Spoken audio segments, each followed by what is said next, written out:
Every day, many survivors of sexual and gender-based violence face difficulties accessing the service channels that are meant to provide crucial emergency medical assistance, counseling, social welfare, and justice support. They encounter an SGBV response system that is insensitive, unsupportive, uncoordinated, and ineffectual. We did a survey.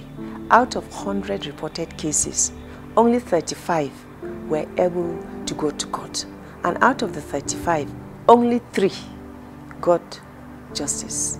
So it has been harrowing for the victims. It has not been easy accessing justice for sexual and gender-based violence survivors.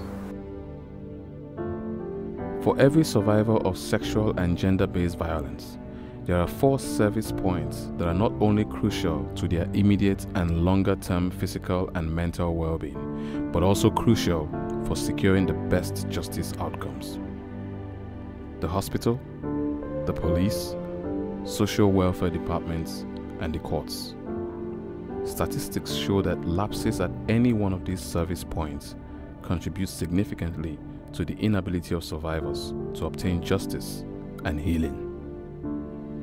On this day, he wanted to throw me down on the tiles.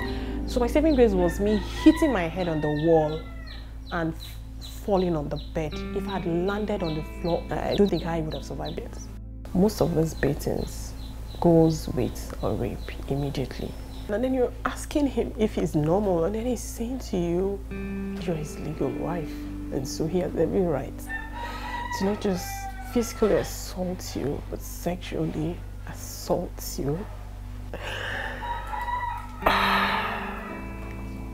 So I went to NAPTIP, and the medical report was a very important evidence that they needed for this case. But the hospital said they couldn't because the doctors are colleagues with him in the same office where he works, and I cannot assess those medical reports.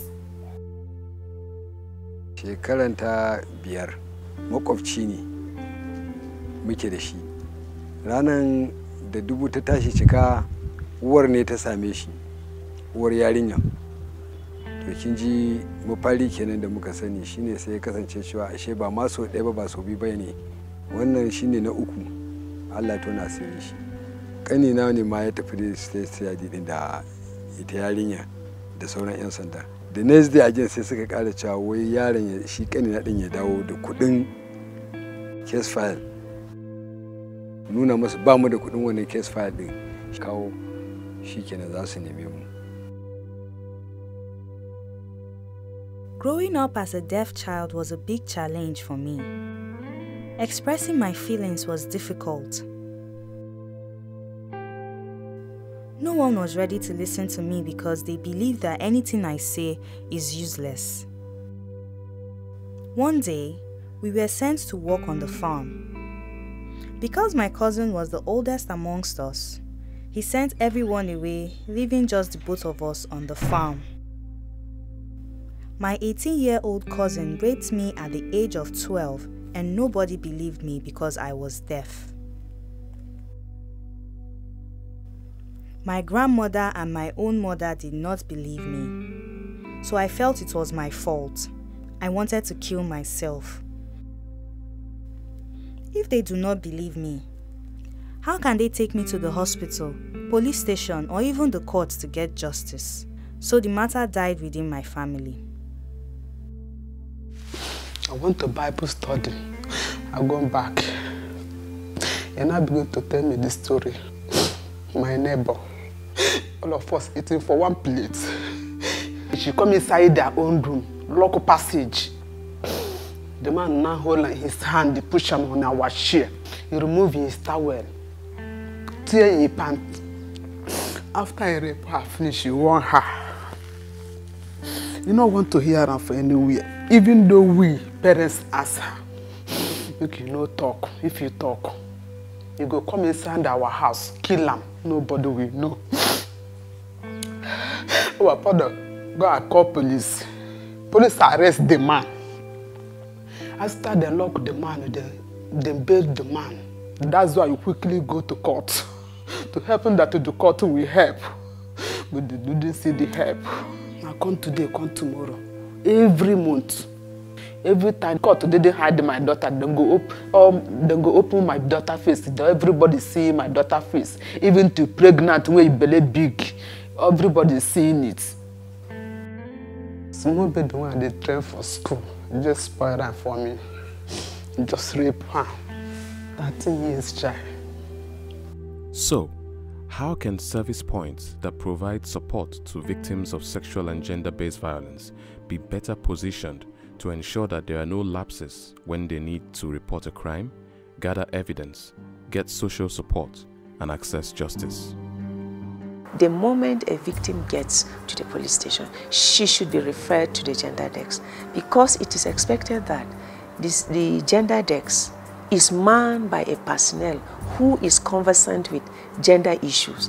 They are to ensure that they should carry out proper investigation and that evidence is preserved and ensure that the victim is secured and safe. Right from the entry point, when they get there, because they are emotionally down, victims of SGBV need high level of empathy. Okay, so the duty of a doctor during the examination is also to document forensic samples collected, like the biological samples, and these things are documented properly in a way that it will assist the justice system, to establish a case. Psychosocial support is one of the most important services that survivors require. It is at that psychosocial support stage that you provide the support that helps the person even want to seek justice. And someone comes in to seek justice, they go to every stage of the service and they are not treated less than they should be treated just because they have a disability. So a survivor needs to know that at every point in time, you're holding her hand. Sexual gender-based violence requires timely response. It's life-saving. We have the penal code and the criminal code. These laws need to be reviewed and amended, and for the Violence Against Persons Prohibition Act, it should be adopted in states. What we also are advocating for is gender desk in the Ministry of Justice, because if we have that, it will also help in the timely intervention, even in the courts. The quality of services to be provided by these social service providers can be strengthened by government through funding. There has to be closer collaboration between the different agencies that provide care and support to survivors. So the system as a whole has to be changed so that it is survivor friendly. For Fatima, Roslyn, Shola, Faith, and millions of other survivors and victims of sexual and gender-based violence, it is very important for governments to adopt a comprehensive plan for coordinated reforms that will result in enhanced justice outcomes and benefit for survivors.